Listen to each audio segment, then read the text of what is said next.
السلام علیکم فرینڈز، امید ہے کہ آپ سب خیریت سے ہوں گے۔ آج کا ہمارا ٹاپک ہے فیروزہ پتھر کے متعلق۔ فیروزہ پتھر کو اپنے پاس رکھنے سے یا انگلی میں پہننے سے غربت اور مفلسی پاس نہیں آتی، اور جن لوگوں کو بہت زیادہ غصہ آتا ہے وہ اس پتھر کو ضرور استعمال کریں، کیونکہ یہ پتھر انسان کے ذہن کو سکون دلاتا ہے، غصہ اور چڑچڑاپن کو دور کرتا ہے۔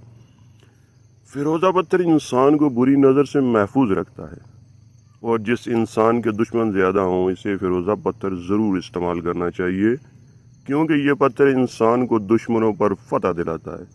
فیروزہ پتھر انسان کے دل و دماغ کو تقویت دیتا ہے۔ یہ پتھر طالب علموں کے لیے بہت ہی مفید مانا جاتا ہے۔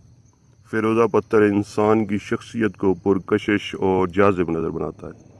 فیروزہ پتھر شوگر اور دل کے امراض کے لیے بھی مفید مانا جاتا ہے۔ دوستو، یہ تھی ہماری آج کی ویڈیو۔ جاتے جاتے ہمارے چینل کو لائک، شیئر اور سبسکرائب ضرور کیجیے گا، تاکہ ہماری آنے والی ویڈیوز سب سے پہلے آپ تک پہنچ سکیں۔